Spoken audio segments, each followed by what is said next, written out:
La grabación del día de hoy. Muy bien. Bueno, pues bienvenidos a nuestra sesión de los lunes de nuestro Journal Club. El día de hoy siempre va a ser un gusto para mí presentar a la licenciada en perfusión Martita Serna Rodríguez y nos va a hablar del tema gestión de protección miocárdica y anticoagulación, factores que impactan en los resultados. Bueno, pues todos conocen a Martita. Martita, te cedemos la palabra. Muchas gracias por estar con nosotros el día de hoy. Bienvenidos a todos. Bueno, hola, buenas noches. ¿Ahí me escuchan bien? Te escuchamos perfecto, Martita. Ok. Bueno, primero agradezco que se hayan tomado el tiempo para escuchar esta plática que en realidad resulta muy importante para, para saber en qué momento actuar y cómo actuar y si estamos actuando de la manera adecuada para favorecer los resultados, porque a veces no basta solo con tener una buena técnica quirúrgica o una conducción de la perfusión guiada por metas. Necesitamos ir más allá de una buena protección y al final de la cirugía, sobre todo, llevar un control o buscar el equilibrio entre anticoagulación. Pues bien, vamos a empezar con este tema. Como bien dice, son dos factores importantes. No es que sean los únicos, pero indudablemente para mí estos factores toman relevancia a partir de lo que hemos estado viviendo en nuestro centro. Bien. Les hablaré también en algunos párrafos cortos sobre las guías de la AMSED, que son las guías en las que nosotros basamos la toma de decisiones. Sabemos que hoy por hoy las decisiones están basadas en evidencia y bueno, esta evidencia también no solo es a través de la, los artículos, la actualización de la información, también está basada en muchas recomendaciones de un grupo de expertos. Los temas centrales son protección miocárdica, es un tema que nunca, hoy por hoy ni siquiera se ha podido establecer concretamente cuál es la mejor cardioplegia o el mejor método de protección, la anticoagulación y a pesar de contar con estas guías y de contar con recomendaciones, ¿qué es lo que disponemos en nuestros centros hospitalarios? Bien, eh, déjame ver que no avanza. A ver, permítame.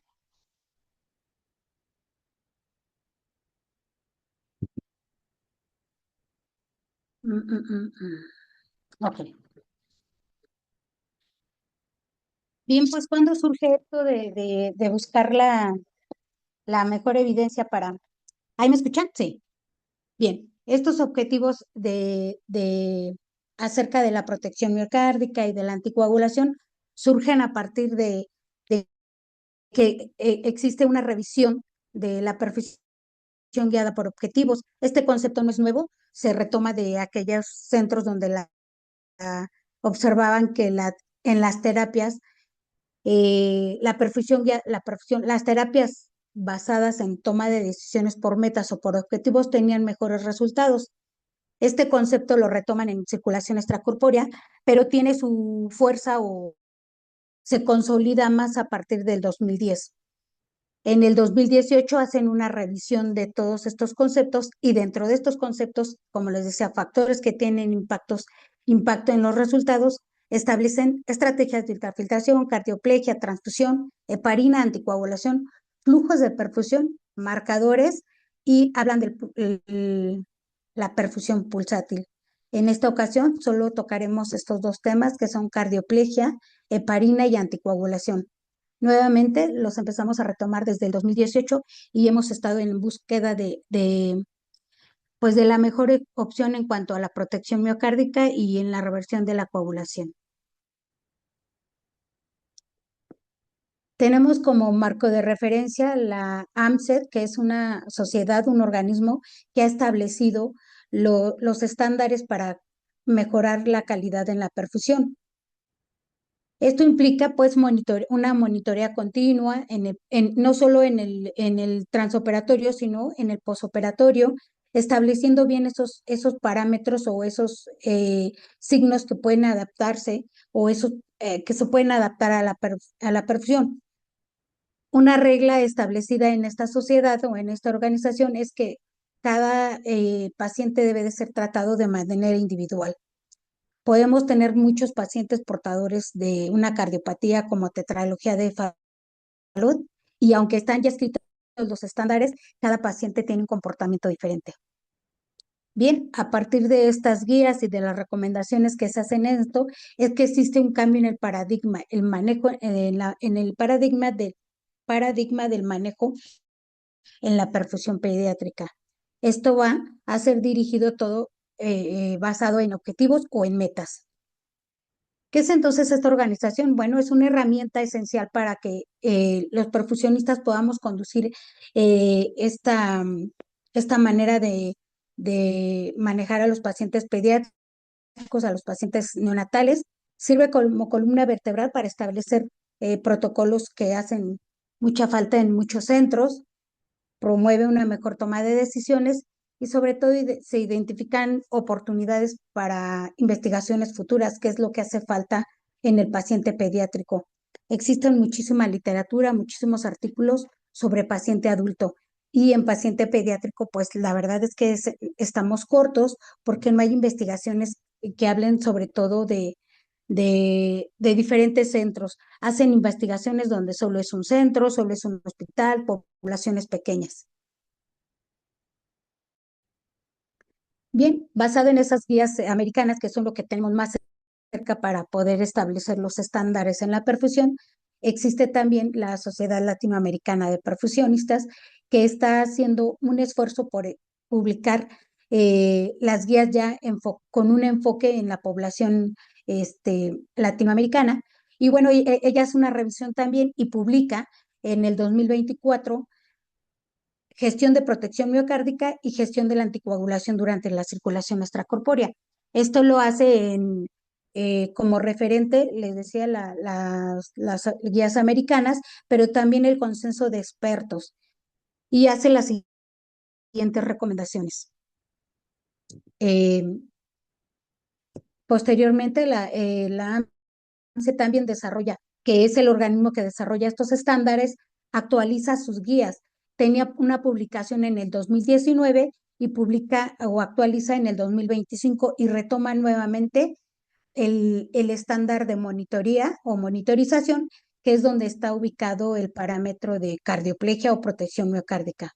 Asimismo, el estándar 8 con el manejo de la anticoagulación y el estándar 14 con la reversión de la anticoagulación con protamina, con evitando sobredosis de protamina, porque como bien sabemos, también se comporta como un anticoagulante cuando hay un exceso de protamina.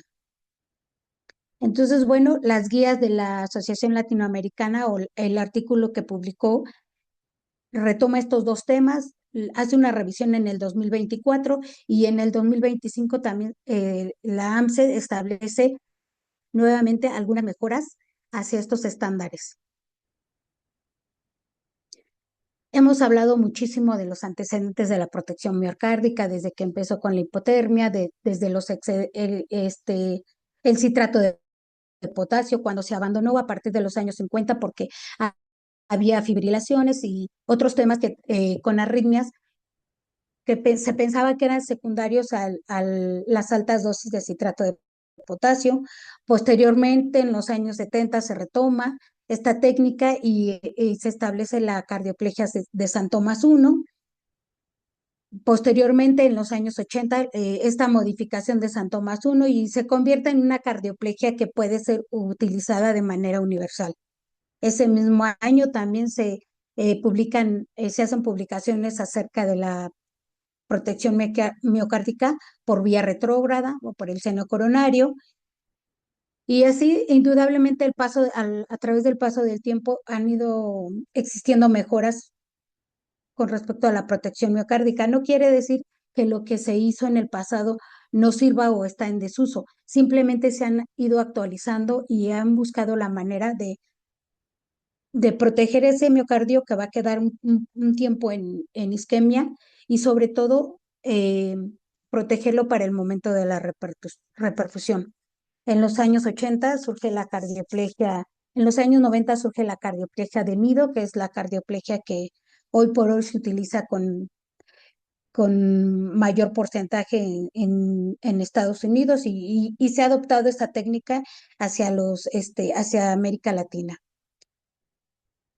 Pues bien, en los años 20 todavía no existe un consenso o algo que nos diga esta cardioplegia es la mejor en paciente neonatal, en paciente pediátrico, porque hay muchísima variabilidad en lo que utiliza cada grupo. Les decía que también hay muy pocas publicaciones y en poblaciones muy amplias para establecer realmente cuál es la cardioplegia óptima para la protección miocárdica. Bien, en el 2023, en un foro se planteó esta información donde hablaban de, eh, el ponente hablaba de unas estrategias para mejorar la protección miocárdica durante la cirugía, pero solo en paciente pediátrico. Y pone esta diapositiva, esta gráfica, donde nos damos cuenta que todo el tiempo se estuvo investigando o se hicieron estudios acerca de la población adulta y la protección miocárdica. Fue a partir del año 2012, 2016, cuando empiezan a surgir artículos o publicaciones acerca de la protección miocárdica. Es ahí también cuando se observa que existen diferencias entre el corazón del paciente adulto y el corazón del paciente pediátrico. Indudablemente hay mayores diferencias en el paciente neonatal. Entonces, bueno, en este foro él dice que la realización de ensayos clínicos multicéntricos de técnicas establecidas hace falta para poder tomar una mejor decisión, que mejorar el conocimiento sobre el proceso de isquemia reperfusión también va a mejorar eh, la toma de decisiones en cuanto a la mejor protección miocárdica. Y algo que sin lugar a duda habla de la lesión miocárdica, pues son los tiempos prolongados durante la corrección de las cardiopatías. Pues bien, este personaje concluye con que la compresión del impacto del paro cardiopléjico en los resultados tardíos, no solamente se puede pensar en la protección durante el momento que está el corazón parado o hay un pinzamiento aórtico. Tendríamos que empezar a voltear a ver qué sucede después que el paciente sale a la terapia quirúrgica y qué sucede durante su evolución en casa. Esto es de lo más reciente que él publica y que se presenta en ese foro. Y bien, pues para entrar de lleno ya con esto de la gestión de la protección miocárdica durante la circulación extracorpórea, bueno, pues como hemos sabido y hemos visto a lo largo de todo este tiempo, que existen diferentes métodos, diferentes cardioplegias, que van desde el tipo de composición, la vía de administración, la dosis, que es algo muy importante, el tiempo de protección, la temperatura, que va desde fría, templada y caliente, y los métodos que puede ser continua, intermitente. Lo importante de esta clasificación de cardioplegias es que nuevamente vemos en este cuadro que existe variabilidad, que existe diferentes fórmulas y en sí no hay un consenso todavía para establecer cuál es la mejor y también sobre todo establecer cuál es la mejor de acuerdo a la etapa del paciente o a la edad del paciente.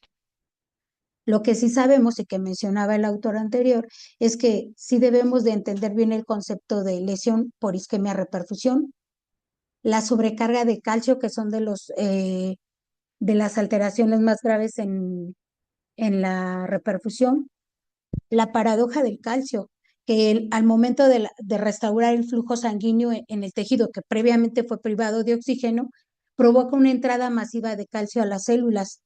Estamos hablando de las mitocondrias. Esto causa mayor daño y además se menciona que más daño que la propia isquemia. De lo que se habla en un futuro, tal vez ya no muy lejano, es la protección mitocondrial.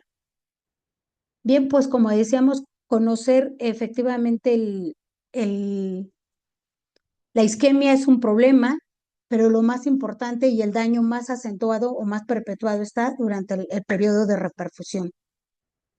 Lo importante aquí es vigilar que no haya entrada de calcio hacia la célula.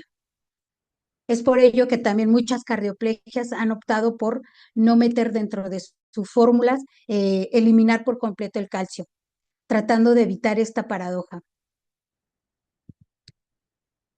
Bien, pues hablar de protección miocárdica se requiere no de colaborar con un equipo interdisciplinario donde se incluyan el cirujano, el anestesiólogo, el perfusionista, el personal de enfermería, todos con el mismo objetivo para coordinar y optimizar la protección durante la cirugía.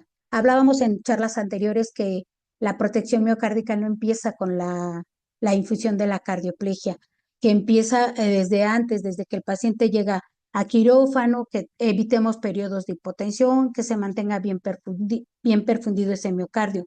En el transoperatorio, indudablemente, el papel más importante lo juega la infusión de cardioplegia con todas sus datos importantes para poder garantizar una buena protección miocárdica, que hablaremos más adelante.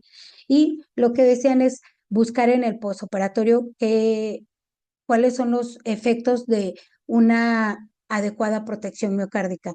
Y lo veíamos también en el posoperatorio, mejorar el gasto cardíaco. Hay signos de bajo gasto cuando hay una protección miocárdica favorable, son reportados con un porcentaje muy mínimo. Y bueno, ¿qué hay acerca de toda de este tema de la protección? Este artículo se publicó es de lo más reciente que se publicó, fue solo una encuesta donde se le hizo a un a una muestra de 78 personas, entre ellos de esa muestra había cirujanos y perfusionistas, y este estudio solo se enfocó a lactantes de 1 a 12 meses y hablaban de la cardiopatía que se presenta con mayor frecuencia, que es la tetralogía de Fallot. Entonces, bueno, pues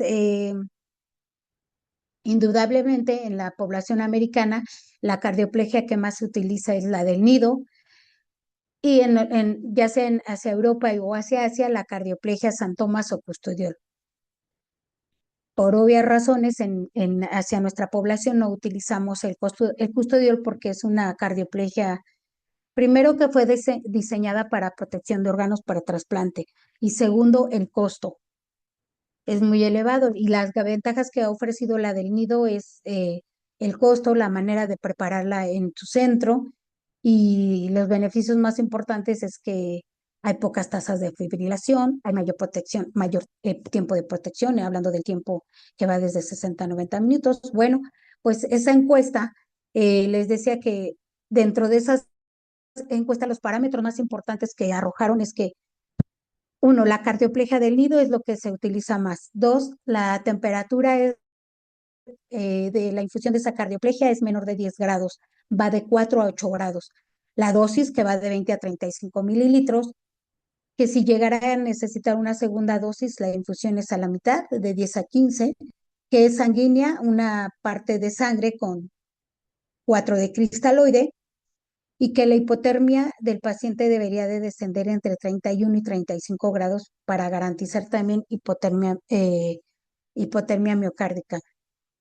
Hacen recomendación acerca de colocar hielo tópico para que el corazón no vaya recuperando temperatura. Eso es, ya, como lo decíamos en los antecedentes de la cardioplegia, fue de los principios que fundamentaron para protección miocárdica, fue la hipotermia. Entonces, hoy por hoy, en el 2026, siguen utilizando enfriamiento tópico, porque nuevamente pensamos que la infusión de cardioplegia está fría, enfría el corazón, pero con el tiempo ese corazón va recuperando temperatura, primero por las lámparas, los campos que cubren el paciente, el número de personas que están en el quirófano, y bueno, son factores que se van asociando al aumento de temperatura.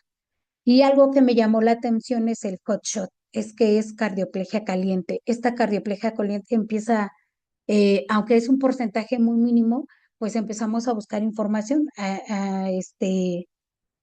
cuáles eran las ventajas y por qué se estaba utilizando en algún tiempo y de repente dejó de utilizarse, o por qué la población en general o los profesionistas no hablábamos del hot shot. es una cardioplegia para todos los pacientes y empezamos a buscar información. Entonces, bueno, en esta información, en este artículo hablan es un artículo ya antiguo, pero entonces quiero mostrarles que desde ese entonces ya se hablaba de la cardioplegia caliente o del hot shot, que es una manera de protección miocárdica previo al desprendimiento aórtico. Y entonces vemos en este esquema que fue la estadística o fue la imagen más representativa de este artículo, donde vemos una comparativa entre aquellos grupos que utilizaron cardioplegia solamente cristaloide perdón, cardioplegia sanguínea y en el otro grupo que utilizaron también, además de la cardioplegia sanguínea, una dosis de hot shot. Y bueno, hablamos de una recuperación eh, de los fosfatos de alta energía, que es lo que hoy por hoy se está tratando de conservar en las mitocondrias. Indudablemente con el hot shot hablamos de un porcentaje en el pinzamiento un porcentaje de conservación del 75% y en el periodo de reperfusión o después del despinzamiento hablamos hasta de un 80%, hablando de la conservación de los ATPs o de los fosfatos de alta energía. En cuanto a los depósitos de glucógeno también hubo mayor conservación en aquellos pacientes que se les dio cardioplegia caliente o hot shot previo al despinzamiento. Entonces, si alcanzamos a ver esta imagen, podemos decir que el hot shot tiene grandes beneficios. El único problema que yo le encontré es que era en pacientes adultos. Seguimos buscando información porque, bueno, sabemos que muchos eh, de los resultados o de lo que se aplica actualmente de las metas o de los objetivos son retomados o son extrapolados de la población adultos hacia el paciente pediátrico. Pero bueno, en busca de esta información encontramos otro artículo que habla solamente ya del paciente pediátrico. Y ellos tuvieron a bien elegir una población mayor de 103 pacientes pediátricos, todos menores de 18 años. Se les dio cardioplegia caliente a algún grupo y otro grupo control. Bueno, pues midieron las variables hemodinámicas y sobre todo midieron aquellos biomarcadores de lesión miocárdica hasta las 18 horas en diferentes tiempos. Hablamos de la troponina y otros marcadores esquemas. Nuevamente, me llamó la atención la primera tabla donde ellos desumen todos sus datos intraoperatorios. No hubo estadísticamente alguna significancia, pero sí primero, al momento de despinzar la aorta, el latido espontáneo fue mayor en el paciente eh, que se le brindó cardioplegia caliente. Y el soporte de vasoactivos, en ningún paciente de los que se les administró cardioplegia caliente fue necesario el uso de soporte vasoactivo. Probablemente en el postoperatorio tuvieron que utilizar algunos, pero al momento del despinzamiento, cuando menos en los primeros minutos o primera hora hablaba esto, no tuvieron necesidad. Esta tabla a mí me llamó mucho la atención. Eso habla de una buena contractilidad, de no hubo datos de bajo gasto cardíaco para poder iniciar soporte vasoactivo. Después hablaban también de los marcadores, les decía, de biomarcadores de lesión miocárdica y hablan de la troponina T. Tiempo después, en los diferentes tiempos, les decimos hasta las 18 horas posteriores al despinzamiento y en todos los tiempos, aquellos pacientes a los que se les colocó cardioplegia caliente tuvieron un porcentaje menor. Entonces, bueno, pues, y esto ya habla de pacientes pediátricos. Solamente hubo aquí una clasificación que también eh, era pacientes cianóticos y pacientes acianógenos. Buscando nuevamente información, encontramos este artículo donde hacen una comparación de la cardioplegia del nido con la cardioplegia caliente o el hot shot, solo que la población pues es un estudio experimental, fueron lechones, aunque hay algunas semejanzas los corazones del paciente neonatal o pediátrico, eh, pues tuvo también importantes resultados y a mí me llamó la atención porque hacen la comparación de la cardioplegia del nido, que es lo que se usa con mayor frecuencia en los centros donde se realiza cirugía corazón, y estas dos diapositivas donde vemos indudablemente marcado que mejoró la contractilidad y sí tuvieron significancia estadística en aquellos pacientes que se les administró HOCHO previo al despensamiento de la aorta, y también mejoró la compliancia y estos hablan solo del ventrículo izquierdo. Entonces, este artículo también, les repito, aunque es un estudio experimental y que también sabemos que muchos de los estudios o muchos de lo que se hace actualmente, pues vienen primero de estudios experimentales. En la misma búsqueda encontramos otro artículo también, pero también habla de adultos y ellos concluyen, tienen las mismas mediciones, biomarcadores de lesión miocárdica, la mejora en la contractilidad o en la complianza, y este artículo pues solamente nos habla de la conclusión que él menciona es que la cardioplegia de alta densidad disminuye la liberación de troponina y que el tiempo de soporte va muy relacionado o es secundario a la lesión miocárdica. Entonces, bueno, ellos eh, siguen apostando por el hot shot. Y bueno, ahora, ¿qué es lo que tenemos? ¿Qué es cuáles son las recomendaciones que nos hacen la AMSET y la discusión que tuvo eh, la Asociación Latinoamericana de Perfusionistas? Bueno, pues primero, lo más importante, independientemente también de no solo de la cardioplegia o en este caso el hot shot, es el monitoreo, que es el estándar o la norma 7. Dentro de ese monitoreo es verificar la dosis correcta, la temperatura, el método de administración, la presión en las líneas, ya sea, es muy importante medir las presiones, ya sea anterógrada o retrógrada. Siempre hay una diferencial en la administración de estas cardioplegias, siempre procurando evitar la lesión al endotelio, y que además los dispositivos deben de contar con válvulas unidireccionales, con alarmas visuales y audibles, de tal forma que parte de la protección y de la adecuada protección miocárdica con cardioplegia también son factores fundamentales estos parámetros. ¿Qué existe en el mercado? Existen bolsas de infusión que al parecer ya son las menos, que se utilizan con menor frecuencia, los dispositivos, pero también sabemos que estos dispositivos requieren de un costo, requieren de un intercambiador y requieren de un volumen de cebado muy alto. Entonces, para los pacientes lactantes menores y para el paciente neonatal, el robar a veces 50 o 100 mililitros representa la mitad del volumen sanguíneo circulante del paciente. Pero bueno, esto es lo que existe en el mercado.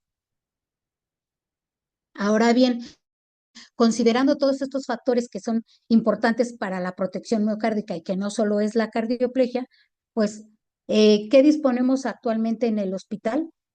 Tenemos en el Hospital Infantil de México, disponemos de este equipo, que es con el que hacemos la infusión de cardioplegia. Cumple con todas las premisas que son tiempo, volumen, presión, medición de estas presiones, alarmas audibles y visuales y audibles. Y lo más importante, y para nosotros nos ha resultado de manera importante, mm, tiene beneficios porque solamente el equipo solamente necesita 10 mililitros de cebado. Preparamos la misma cardioplegia del nido y preparamos también cardioplegia sanguínea. Y con este mismo equipo, buscando la información del hot shot o de la cardioplegia caliente, podríamos también acceder a esta nueva forma de protección miocárdica que es el hot shot. Entonces, bueno, este es el sistema que estamos utilizando actualmente y lo que les decía, eh, indudablemente la cardioplegia es el centro medular o es el estándar de oro, pero también implicados, y no lo mencionan la AMSED y la LAB, debemos de medir todos estos parámetros para asegurar primero la cantidad que se lesiona, la presión para evitar el daño. Y algo que también mencionan es la cardioplegia debe de ser administrada de acuerdo a lo que está establecido ya en los artículos, en las normas. No podemos jugar con las dosis de cardioplegia porque podemos estar sobredosificando o resulta que le estamos dando menos protección a ese corazón. Indudablemente antes de la desconexión de la circulación extracorpórea, antes del despinzamiento aórtico, nosotros debemos de tener en equilibrio todos los electrolitos, la temperatura, el pH, la hemoglobina, todo esto para favorecer ese momento de despinzamiento. La dosis inicial de cardioplegia suele ser fría o suele ser a una temperatura menor a 10 grados. Cuando se produce el recalentamiento es el momento importante o es el momento preciso para inyectar la cardioplegia caliente.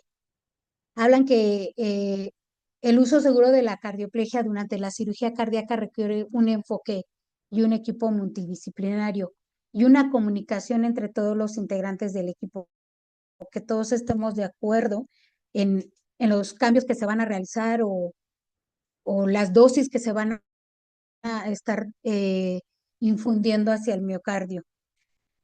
Tenemos que estar seguros también que, y es una comunicación con el cirujano de no pinzar, no pasa la cardioplegia y entonces espéreme, algo no sucede, algo está mal y despensar, porque en ese momento ya hay algo de lesión y lo más grave es que el corazón está a 37 grados, está trabajando, se están consumiendo todos estos fosfatos de alta energía que van a ser necesarios para el momento de la reperfusión.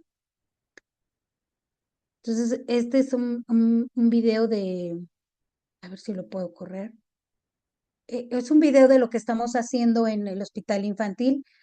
Indudablemente todavía hace falta mucha información y hacen falta ideas y sugerencias para poder mejorar el sistema, pero a nosotros nos ha resultado muy benéfico, sobre todo en los pacientes neonatales o en aquellos pacientes que tienen un peso menor a 6, 7 kilos.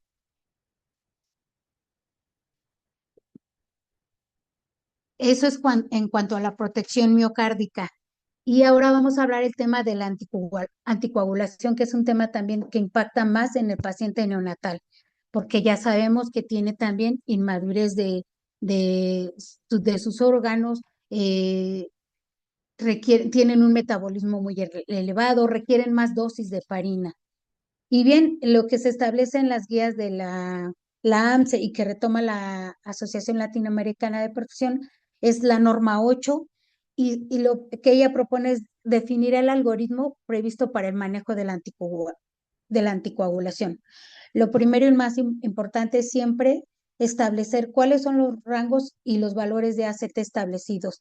La AMSE y la latinoamericana establecen que un valor mínimo de 380 y puede llegar hasta 480 segundos, pero siempre tenemos que observar o tomar este criterio de acuerdo a los sistemas, en este caso al oxigenador, si tienen sustancias que ya vienen con algún tipo de parinización.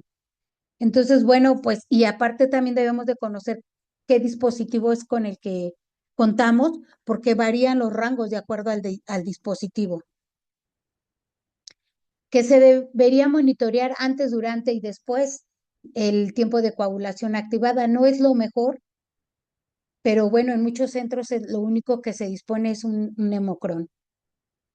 Las dosis de heparina deben de ser individualizadas para cada paciente y existen en el mercado sistemas que eh, nos dictan cuánta heparina requiere ese paciente para alcanzar el ACT deseado.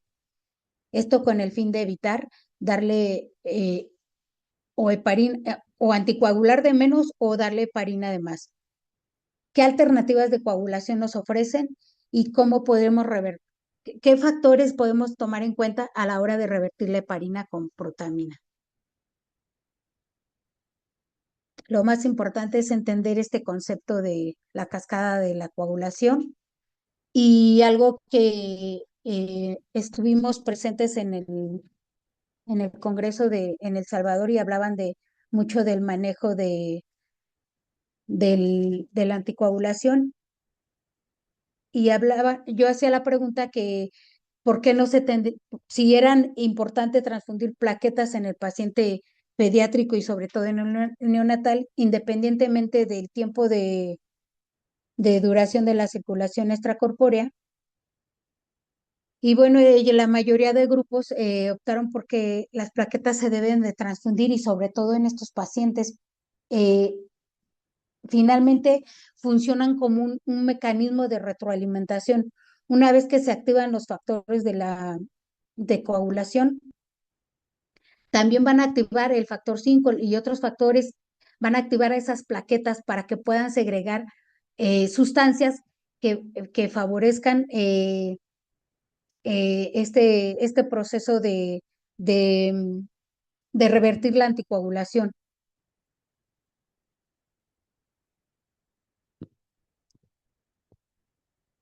¿Qué es lo que se establece como monitoreo del efecto y de la dosificación de heparina? De manera universal y de manera ya estandarizada, hablan de una dosis de heparina sistémica que va de 300 a 400 unidades por kilo de peso. Creo que en eso no tenemos problemas. Hablan de dos métodos para decidir la heparina sistémica: dosis basada en el peso, que es lo que comúnmente se hace, y la dosis basada en la concentración. Hablamos de la utilización de un dispositivo para medir exactamente la heparina que requiere el paciente de acuerdo al ACT que yo lo quiero llevar.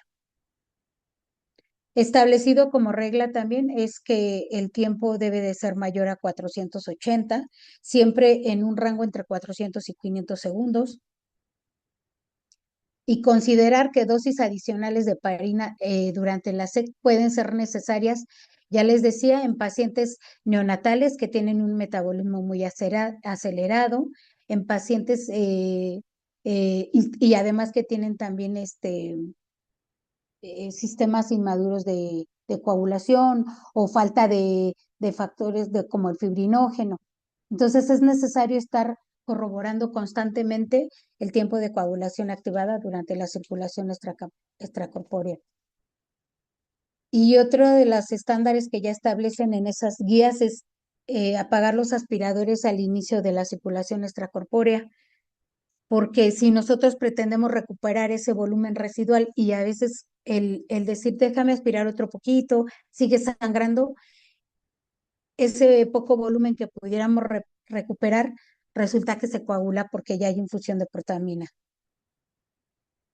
Evitar siempre la sobredosificación de protamina. Para eso está establecido este dispositivo que está en el mercado como el EPCOM. Ya habíamos hablado también de ese dispositivo. Y bien, dentro de los artículos en el 2022 se hace una publicación de un estudio retrospectivo longitudinal y él pone como de manifiesto que primero verificar los niveles de antitrombina 3 y que la población pediátrica debiera de ser manejada estrictamente con este dispositivo de EPCOM. En ese artículo mencionan todas aquellas variables que impactan en los resultados y que el manejo va más allá de una heparinización sistémica estandarizada. Nuevamente hacen hincapié en que los neonatos tienen primero niveles de antitrombina menor, de antitrombina 3, y a veces eso se relaciona pensamos que está haciendo resistencia a la heparina, y no es eso. Lo que necesitamos es reponer esa antitrombina. Los niveles bajos en este grupo de pacientes representan mayor riesgo, los niveles bajos de antitrombina, y ellos hacen también la propuesta de administrar antitrombina 3 exógena o sugieren la administración de plasma fresco congelado. Algo también importante que ellos mencionan dentro de este artículo es el grado de hemodilución. hemos hablado del grado de hemodilución para mejorar el hematocrito o la hemoglobina, pero también tiene un impacto sobre la dilución de los factores de la coagulación. A mayor dilución, a mayor cebado con cristaloide, mayor dilución de los factores de la coagulación. Entonces hay requerimientos mayores de heparina. ¿Qué sucede? Que cuando al final nosotros solo revertimos la heparina sistémica que se le dio al inicio, pero no pensamos que esas proteínas o esos factores de la coagulación están disminuidos y que además muchas veces se quedan en el reservorio. Hablando de un ejemplo, si nosotros tenemos un paciente de 3 kilos, pero en el reservorio nosotros nos quedamos con un volumen aproximadamente de 50, 80 mililitros, estamos hablando de casi una tercera o cuarta parte de sus factores de la coagulación. Entonces, cuando nosotros damos la protamina, lejos de mejorar o llevar a un rango de ACT entre 130 y 100, entre 110 y 130, tenemos esos rangos elevados. Y no es porque no se revirtió toda la heparina, es porque el paciente está deficiente de los factores de la coagulación, mismos que se quedaron en el reservorio. Entonces, eh, nuevamente, los pacientes neonatales representan un reto para el manejo no solo de la protección miocárdica, sino también para la anticoagulación. ¿Qué proponen ellos al terminar y al hacer el análisis de este estudio? Bueno, lo primero es que hicieron una comparativa de la heparina basada en el peso, tomando como referencia un tiempo de coagulación activada, y también la heparina basada en la concentración, que es con este dispositivo LEPCON. Uno de los factores que tienen mayor impacto en la dilución de estos factores de la coagulación también es la hemodilución. Marcaron indudablemente las diferencias que hay entre la población pediátrica y la población adulta, y que el nivel de cirugías y sobre todo las complejas, pues también hablan de que existen, es más difícil el control de la hemostasia. Entonces, nuevamente, hablaron de los niveles bajos de antitrombina en el paciente neonatal, que a veces va del 60 al 80% en una comparativa con los adultos. Estos niveles de antitrombina se confunden muchas veces con una resistencia a la heparina, y lo que hacemos es administrar más heparina sin considerar estos niveles. El aumento de estos factores, F1 y estos dos factores estos factores se segregan cuando no hay una anticoagulación adecuada, es decir, la trombina que todavía está circulando empieza a segregar estos factores, entonces el aumento de esto nos habla indudablemente de una mala anticoagulación. Se requieren de altas dosis de heparina secundarias a altas tasas metabólicas en los pacientes pediátricos neonatales, la reducción de plaquetas y factores de coagulación secundarias a un grado de hemodilución, y también a un grado en cuanto a las líneas, siempre las dejamos muy prolongadas o muy largas, y solo pensábamos que el disminuirlas disminuía la respuesta inflamatoria. Al menos no lo asociábamos con la dilución de los factores de coagulación. Y bueno, también al final ellos dicen que hay una mala correlación entre el ACT y el anti-10A, que lo mejor sería monitorear el anti-10A. Pero bueno, hablan de utilizar este dispositivo de EPCON, y que habla únicamente que este dispositivo pues nos va a dictar de manera precisa la heparina necesaria para el tipo de paciente que estemos manejando. Ahora bien, ¿qué alternativas de coagulación nos ofrecen estos artículos o estas guías? Primero nos hablan de una resistencia a la heparina. Siempre hablamos de una resistencia cuando no se logra un ACT mayor de 480 segundos, que se ha considerado una dosis sistémica de 300 a 400 unidades por kilogramo, y que esta resistencia a la heparina se presenta en una incidencia global del 4 al 26%. Realmente nosotros no hemos tenido este problema, no se ha presentado en nuestro centro, pero no quiere decir que no se vaya a presentar. Y ahora, indudablemente, lo primero que tenemos que averiguar es vigilar o pedir una prueba para saber cómo están los niveles de antitrombina antes de darle otra dosis de heparina.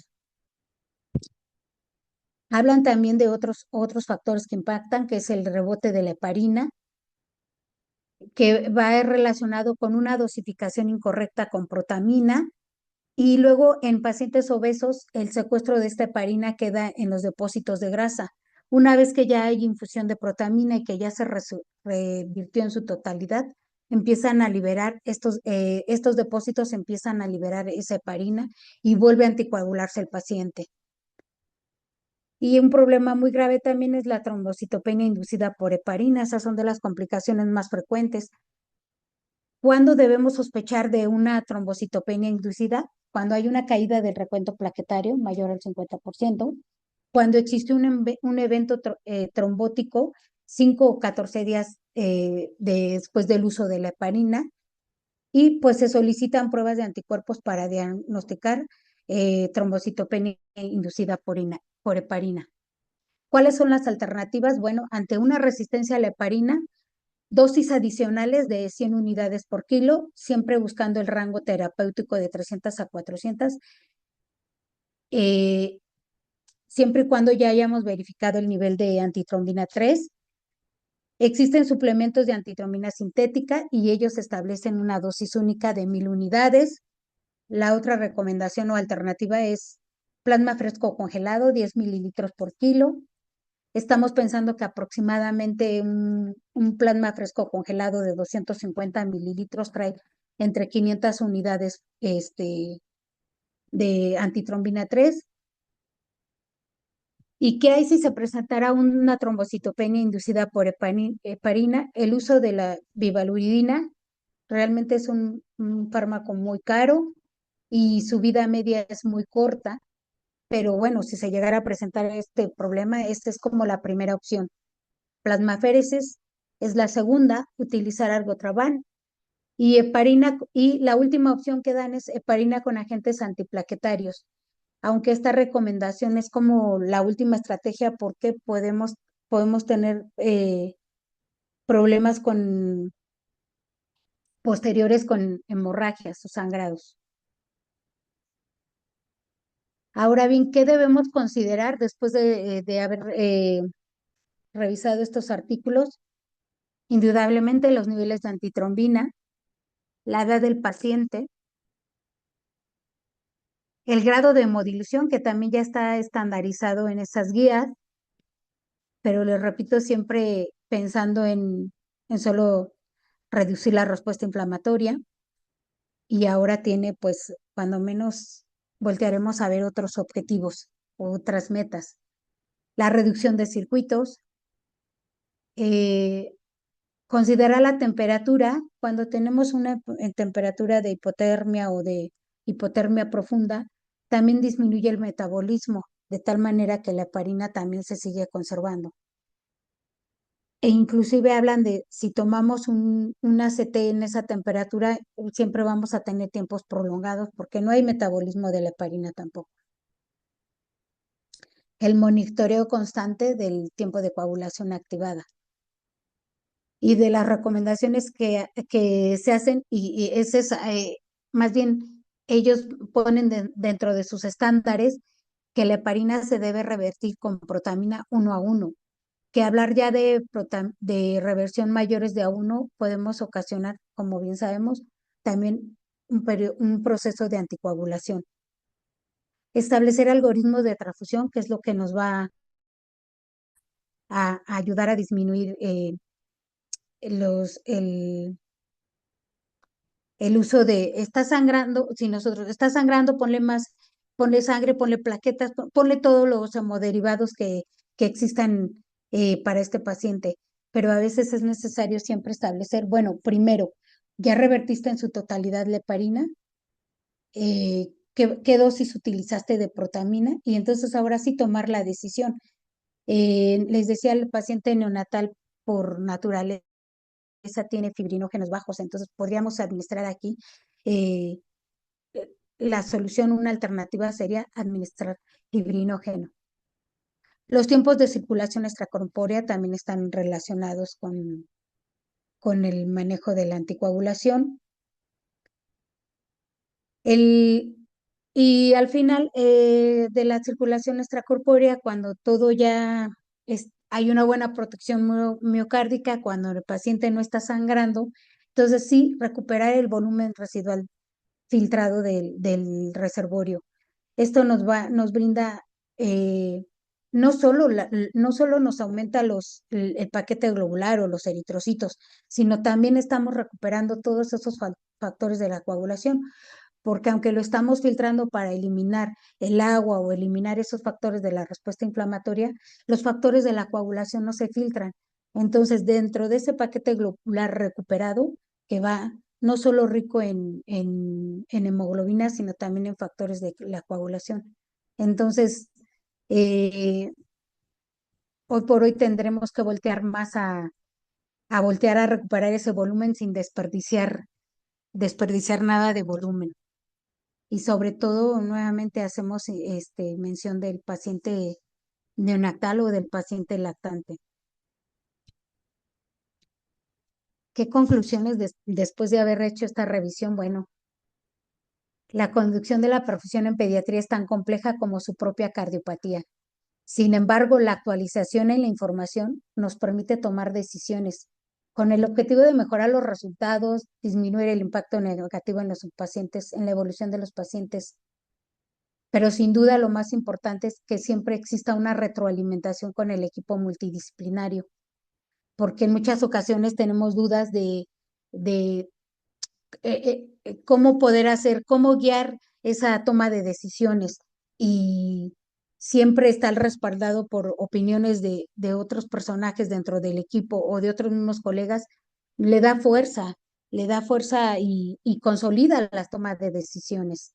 Entonces, pues yo con esta conclusión, más que de los artículos, es una conclusión que me deja el haber hecho esta revisión. Y pues gracias.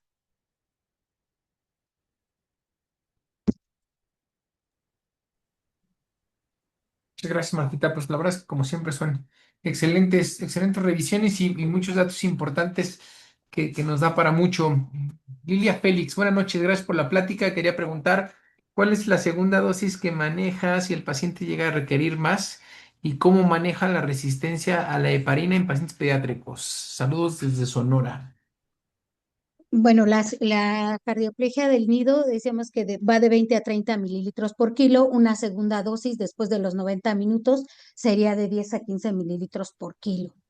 Pensando siempre si, o considerando siempre si ya va a terminar la cirugía o ya va a haber el despinzamiento aórtico, no valdría la pena administrarle otra dosis de cardioplegia, porque además la de cardioplegia del nido avala hasta los 120 minutos.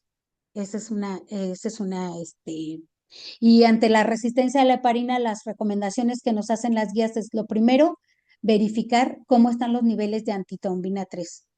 Una vez que ya los verificamos y consideramos que están dentro de parámetros normales, entonces ahora sí podemos administrar dosis subsecuentes de heparina, solo hablando de 100 unidades más por kilo de peso. Si lo normal va de 300 a 400 unidades en el centro, en este caso ya nosotros no alcanzamos una mayor del establecido o de los 480 segundos, recomiendan utilizar 100 unidades por kilo hasta lograr ese ACT. Ok, tenemos, no sé quién sea, no aparece su nombre, han preparado cardioplegia del nido con solución salina al 9,9% o con Harman. Solo hemos preparado cardioplegia del nido con Harman, que es como nosotros lo establecimos como la modificada, y con las mismas dosis y con los mismos elementos que tiene la cardioplegia original, que es con Plasmalay. Ok. La doctora Vale Iturriaga, buenas noches, excelente presentación. ¿Qué experiencia tienen con el hot shot en su centro y qué se utilizan en casos de ya ser parte de la práctica? No tenemos experiencia, por eso ya lo habíamos mencionado con el doctor Alcántara, y lo único que podemos decir hoy por hoy que tenemos el sistema, que puede, el mismo sistema con el que hacemos la infusión de cardioplegia, podemos también hacer esa práctica del hot shot. Y pues nada, yo creo que el equipo tendríamos que sentarnos a platicar y empezar a hacer algo, porque como decían en el foro de que se presentaron, donde necesitan más estudios en diferentes centros, pues sí se necesitan, pero si no empezamos a hacer algo o si no empezamos a publicar nuestra experiencia, pues siempre va a existir esa deficiencia. Al final de todos los artículos, todos hablan de se necesita más investigación, se necesitan mayores poblaciones, pero tampoco es que publicamos mucho, ¿eh? Entonces, y sobre todo en paciente pediátrico, pero estamos, pues hay que continuar investigando para poder empezar esa curva y hablar de nuestros resultados. Pero no, todavía no. Solo tenemos eh, eh, el sistema de casa.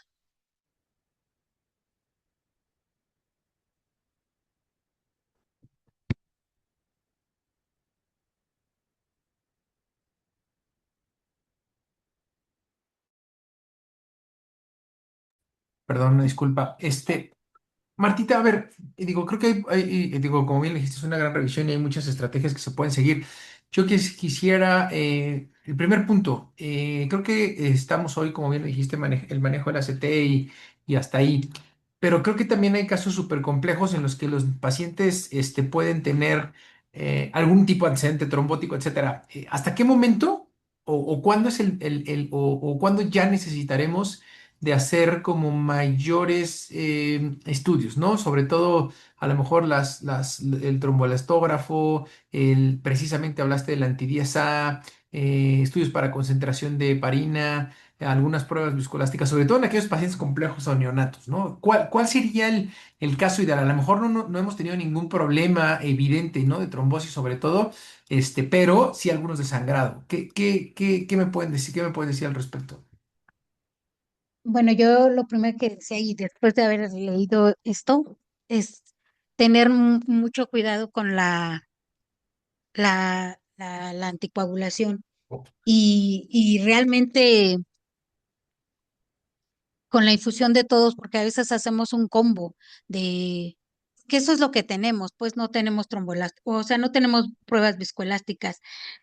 Yo creo que indudablemente usted mencionaba en uno de estos momentos, primero hay que ver cómo están los tiempos, ¿no? Aunque no es la prueba más certera, pues nos aproxima. Deberíamos de verificar primero cómo están los tiempos de prolongados y tomar las decisiones de las transfusiones no en medidas desesperadas, porque podemos llevarlo al otro lado, a un problema de trombos, ¿no? Entonces yo creo que debemos de ser más medidos con la reversión de la heparina y, y si llegáramos a tener un ACT prolongado, que es lo que tenemos hoy por hoy de prueba cercana, mejor tomar pruebas de laboratorio que nos hablen, bien decíamos, el anti-10A, porque al final el hemocrón solo nos mide cuánto tiempo tarda el coágulo en formarse, pero no factores están tan deficientes. Es más, ni siquiera nos dice si, si revertimos en su totalidad la heparina. De acuerdo. Entonces yo creo que lo primero y la base de esto sería tomar laboratorios, tomar tiempos y el antidiesa, que es como lo que nos podría orientar. Yo no sé si sea muy difícil, si sea caro, si el resultado llegue muy tardíamente, pero a veces ponemos a los niños en riesgo en estarle poniendo este combo del que estamos hablando, fibrinógeno, plaquetas, plasma, sangre, factor 7, Confidex. sea, la verdad es que deberíamos de detenernos, lo que decía, hacer una reunión, establecer algoritmos y ir primero por esas vías. Tengo elevado los tiempos. El anti-10A que me habla de la heparina, justamente, el anti-10A está en valores normales, no es heparina. A lo mejor lo que le hacen falta son otros factores de la coagulación. De acuerdo. Y sí, también me llamó la atención un poquito el tema que hablaste. O sea, a ver, la protección miocardica, como bien lo dijiste, no nada más es cuestión de una buena cardioplegia, ¿no? Muchas veces nosotros en el campo quirúrgico, y seguramente nos va a venir a la mente muchos casos, está pasando la cardioplegia y estamos ahí comprimiendo y a ver, quiero buscar a ver si el conducto y entonces a ver si se ven las venas pulmonares y entonces comprimo, jalo otra vez y no tengo una perfusión homogénea, ¿no? De la cardioplegia. Una buena descompresión ventricular creo que también es muy importante.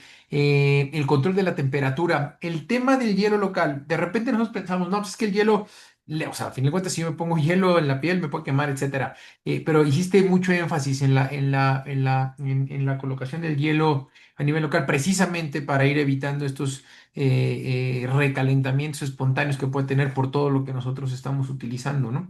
Entonces creo que este punto es muy, muy importante para que nosotros podamos tener una muy buena protección miocárdica. De repente le podemos echar la culpa solamente a la cardioplegia, ¿no? De la perfusión, de cómo salió en el posoperatorio después del despinzamiento, etcétera.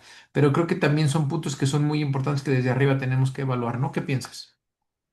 Sí, yo estoy a favor de que sí se le ponga solución fría alrededor del miocardio, porque realmente, y lo más importante es que deberíamos de tener un termómetro midiendo la temperatura real del miocardio, ¿verdad? Pero le decías, como no carecemos de, y a veces no es tan complicado, simplemente es que no le damos la importancia que requiere. Pensamos, no, pues le pasé la cardioplegia a 8 grados, ya con eso sí, sí, sí se enfría, pero va recuperando temperatura a medida, ya hablábamos, la sala, el aire, la gente, los campos, las lámparas. Entonces, eso hace también que el corazón vaya perdiendo propiedades de protección. Entonces, realmente podemos hacer mucho, así como les hablaba del hot shot, también podemos hacer mucho para medir la temperatura miocárdica y estar seguros que el corazón está frío, que está protegido primero por el frío y secundario por la cardioplegia. Eh, a veces caemos en esta parte de, como bien lo dijo usted, pues pásale la cardioplegia mientras yo voy aprovechando. Pensamos que el pasar la cardioplegia es un momento para hacer revisiones o jalar, levantar. Entonces debemos de darle su tiempo a esta infusión porque ciertamente se aumentan las presiones y nosotros pensamos, a lo mejor le estoy aumentando la dosis o a lo mejor le di más revoluciones de las que necesitaba y como tenemos un rango, un margen de presión, pensamos que está normal, pero no tenemos la conciencia de decir, teníamos una presión de 80 milímetros de mercurio y se subió a 100. ¿Qué sucedió? Tal vez en ese inter se acodó el dispositivo de infusión de cardioplegia y, y como bien dice, ya no hay una protección homogénea. Entonces, hay muchas cosas que sí se pueden hacer, que no se necesita una tecnología con un avance impresionante, pero sí tener bien, bien estos parámetros de los que hablan estas guías. Mide la temperatura, mide las presiones, mide el volumen de difusión y mide el tiempo en el que y con eso no vas a garantizar en su totalidad, porque hoy por hoy todavía no encuentran ese, ese punto donde podamos decir, ya esta es la protección miocárdica, este es el mejor punto, pero podemos aproximarnos a evitar lesiones miocárdicas este, que van a repercutir al despinzamiento. De acuerdo, de acuerdo. Muy bien, Martita. Pues no sé si tengamos alguna otra pregunta o comentario. 8. Muy bien, Martita. Pues algo con lo que quieras terminar tu sesión el día de hoy. No, pues nada, cada vez que uno se pone a buscar información, terminas convencido de que estás haciendo lo correcto, pero te falta aumentarle más todavía para pues brindar lo mejor en cuanto a la perfusión guiada por objetivos, que nuestro objetivo tendría que ser no solo la protección miocárdica, pero hay que brindar todas las estrategias, conocerlas y dentro de lo que cabe, establecerlas en nuestro centro. Sabemos que las guías americanas, las británicas, cuentan con avances tecnológicos muy importantes, pero esas guías partieron de, de ese consenso de expertos, artículos publicados.